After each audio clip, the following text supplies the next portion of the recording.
Welcome to EarthQ. Again, we are back with our next series of GST relationship, and today we are in continuation of our earlier video where we learned about the impact of GST on employer and employee relationship. Taking the discussion forward, we are moving ahead to discuss the taxability of a specific transaction which occurs between an employer and employee, and whether those transactions will be taxable or not, that we will check under the existing law. So before we start this discussion, let's list out what are the kinds of transactions that happen between employer and employee, or you can say what kinds of it can be a benefit given by an employer to employee. So the first that we can take is an insurance, or you can say medical insurance.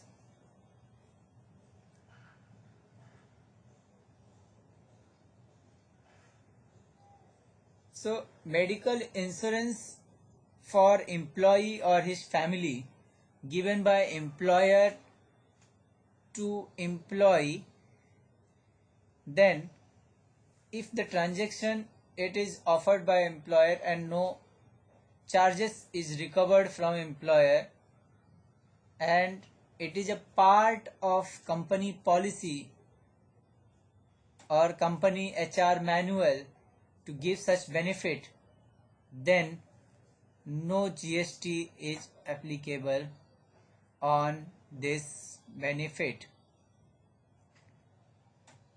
Then supply, if we see the credit availability of such transaction to company, if GST is paid on procurement of medical insurance by employer on behalf of employee, then it is the expense for employee.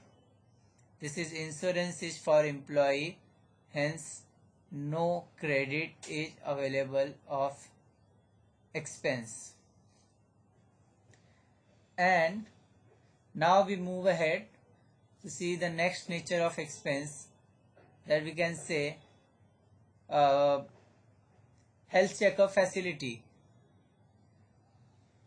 Some companies give annual or periodic health checkup facility to their employee through tie-up or through arrangement with a specific agency or hospitals and provide such services.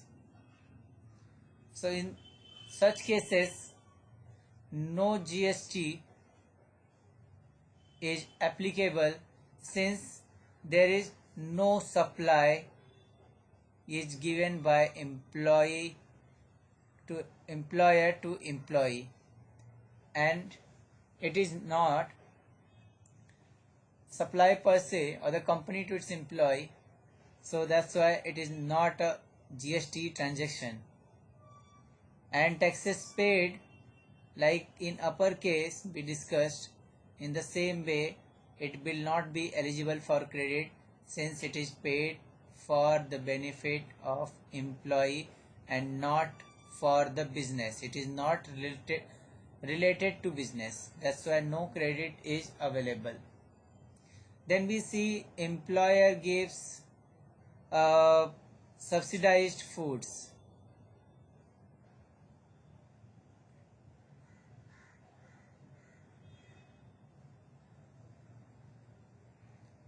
When we say subsidized foods, or sometimes it's free also, given by employer to employee, and in such cases company arranges for some catering or some agency it hired, and partial amount is borne by the company for the food facility given to employees, and sometimes complete expense of food is borne by the company. In such cases, company, if it is not being structured as a part of employment, or it is structured as a part of HR manual to give such facility, then the value of this food will be chargeable to tax.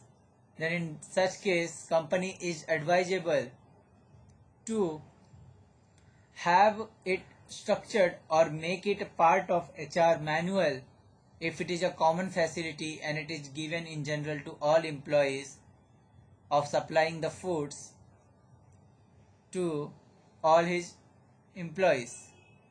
And company can explore the possibility of structuring the contract with caterer to effect that caterer is supplying food directly to the employee and not via employer, and raise an invoice on a company for recovery of amount for subsidized amount. In such case, GST liability should ideally not arise on the company because company itself is not involved in the transaction. So if we look at this transaction, subsidized foods, it's a gray area and it's depend upon the interpretation of the company and how company has documented this subsidized foods or free foods in its HR manual that will decide its taxability. Then we see company gives free cab, or you can say subsidized facility.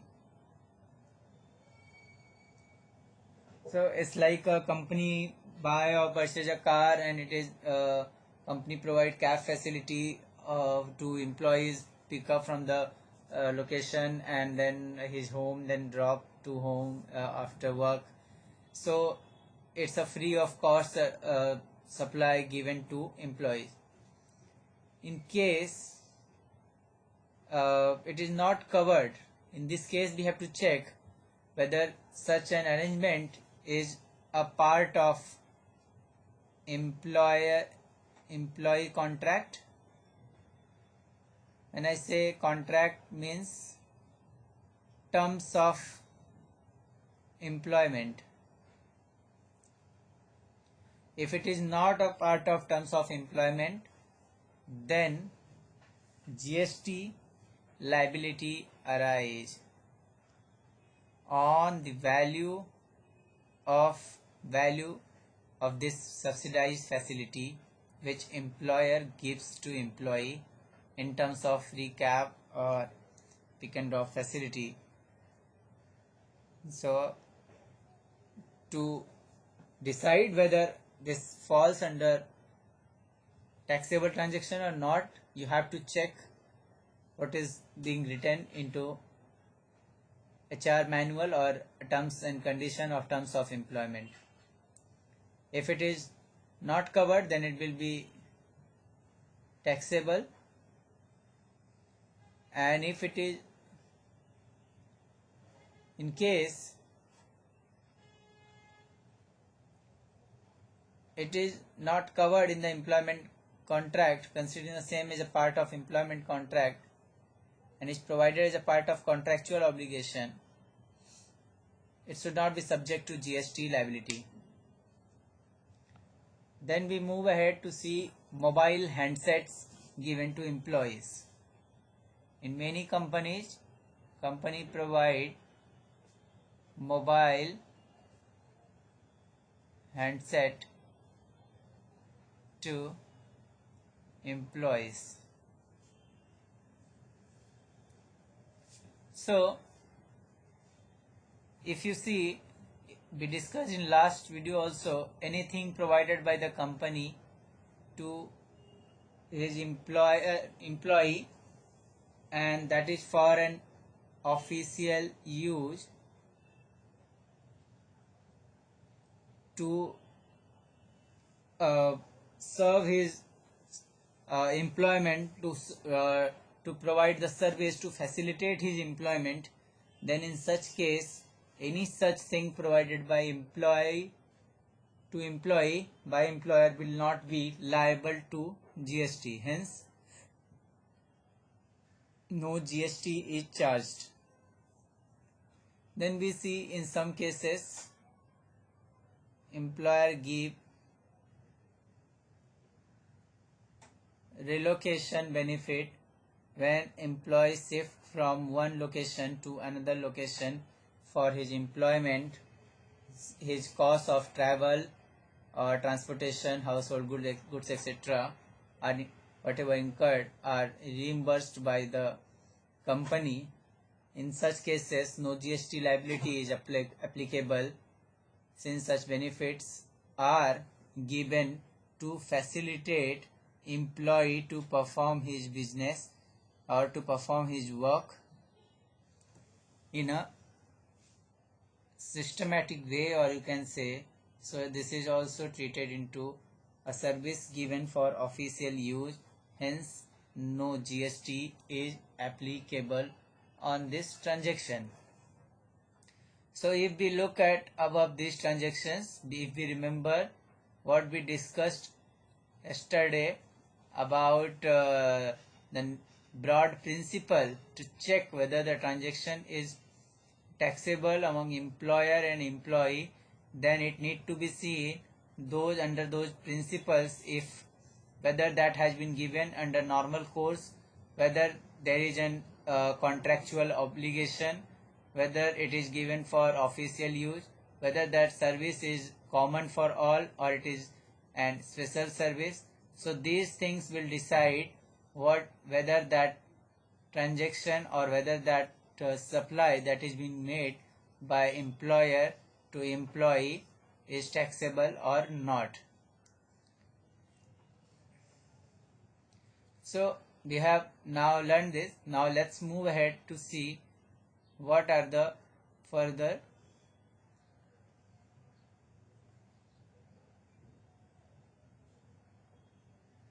services which employer gives to his employee and its taxability.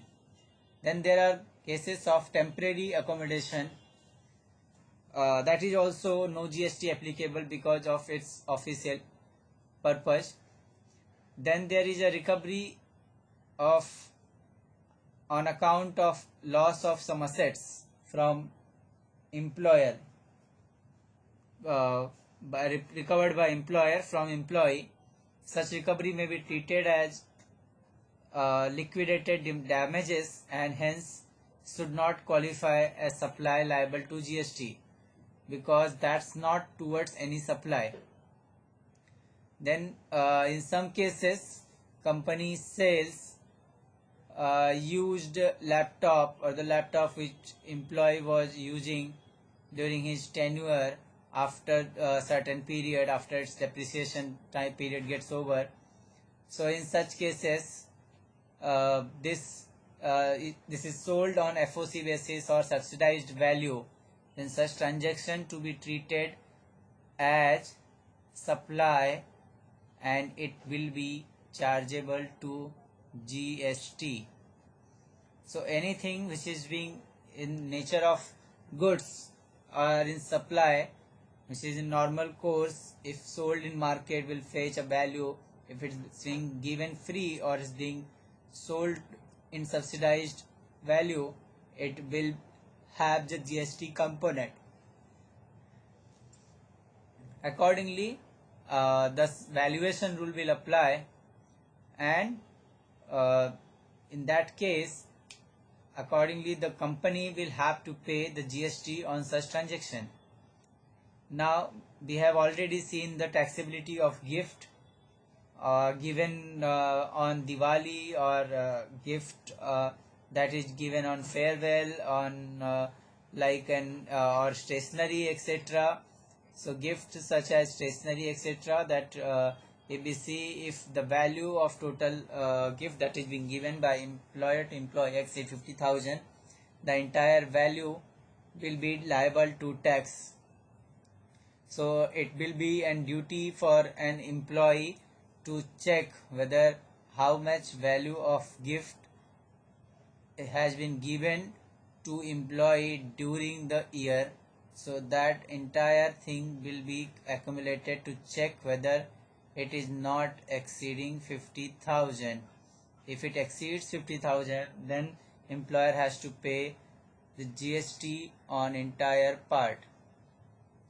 Then let's come to the important transaction, that is company car.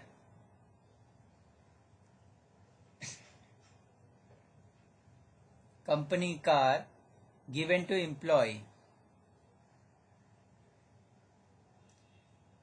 So sometimes company procure the cars, it gives to employees for providing transportation service to employees. Then in such case, no GST on liability on car provided to employee as it is made in the course of employment. Hence, there is no supply given by company because it is given for the official purpose. Hence, in this case, there will not be any GST applicable in this transaction. Then there is a car lease scheme. That's very important in discussion. This is the car lease in where car is obtained from the financial lease from the company and given to employee for transportation under official use, and car is recorded as an asset of the company in the books of company. So in this case, no GST liability is applicable since such benefits are extended by company to employee for official use or purpose. So that's why it's the same manner that we discussed this. So it will not be liable to tax when employer gives such service to employee. Then we see employee notice recovery. In some cases, employer makes the recovery of some amount when employee leaves his employment before serving his terms of employment or not in terms of employment. In such cases, company recover the notice pay charges from the salary of the employee. In what is the GST implementation, GST impact of this is an depend upon the company policy, and if it is being proved that it is not in terms of some supply, or it is this say appears to be a contractual obligation as the position to be taken that no GST should be charged on same, but a department can take a contradictory view to charge GST on this, because this becomes and this remains the disputable things even under previous regime of service tax, or where it is being sometime department claimed it to be a service provided by employee to employer, and hence demanded the service tax on the same. Then we have a employee referral policy. So sometimes companies give perks or benefits or incentives when they refer some employee. So cash allowance is given for successful reference. So in these cases, if TDS is deducted, then no GST liability is applicable on such transaction. But if no TDS is deducted and it is not treated as an part of employment and it is not a part of HR policy, then it will be a normal service given by employer to employee and which will be chargeable to GST. So that need to be seen how it's been. So if you can see the discussion, it's all depend upon how it's been taken into the books of account and how it has been accounted for. Now if we see next, then there are the services like a house lease. Sometime employer gives the service of accommodation to his employee for stay, and the cost is borne by the employer of such household lease. Then in this case, GST is not applicable since rental of residential property is exempt from GST. Has it been a commercial property, the treatment would have been completely different. But since it is an property which is being residential and being given, that's why it is being under the negative list and under the exempted list. Hence, no GST is applicable. Now we see sometimes employers give a long-term service awards, like if you complete 10 years, 15 years, and they give awards to you for completion of such period. Then in this case, no GST liability is applicable on such benefit by the company to employee, since it is given in the course of normal employment and it is common for all employee whoever completes that period, and it is for official use. So since all these conditions are satisfied, hence it will not be chargeable to GST. If we see apart from this, there are some other transactions like employee welfare scheme, offsite town hall, like company allocates some amount for annual meeting or annual offsite or any entertainment facility for the employee. Then no GST liability, since there is no underlying supply given by employer to employee in this case. Then sometime company provides free of cost uniform, shoe, etc. as per company standard to maintain the quorum of the company standard policy, that everyone should be in the same uniform and everything. So no, it not attract GST, since it's given for official use and it's common for all the employees. Then sometime company provides its product supply at discounted rate to employee, and it's meant it is a product of, it can be a product of company or it cannot be, but it says some product are sold by the company, and in this case such transactions to be treated as supply, since there is no reason, it's not a normal course, it's not for the official purpose, and hence it will attract GST. In some cases we have seen company provide recreational facility like gym and swimming and some other facility like and without recovery of any amount.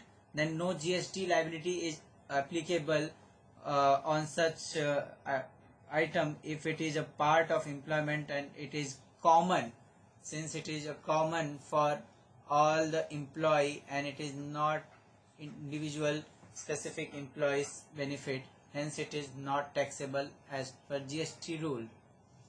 There are some cases like support towards the corporate education. Employees are eligible to claim the reimbursement up to certain amount for pursuing corporate education, which is being offered as a terms of employment by the employer to employee in some companies. No GST liability is applicable on reimbursement made on such you can say such support, since it is not a supply given by employer to employee.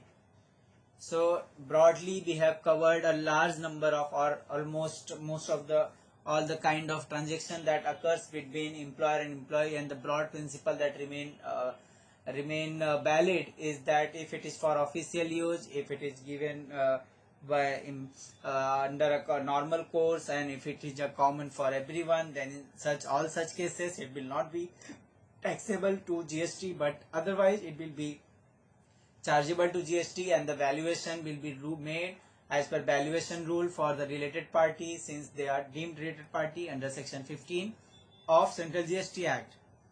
So we have seen there are the various these are the various transactions that we have discussed. So I hope this video altogether will ease or will make you able to identify the taxable and non-taxable transactions between employer and employee, and the new dimensions of employer-employee relationship under GST. And we will come back soon with the new video of GST awareness and GST knowledge sharing.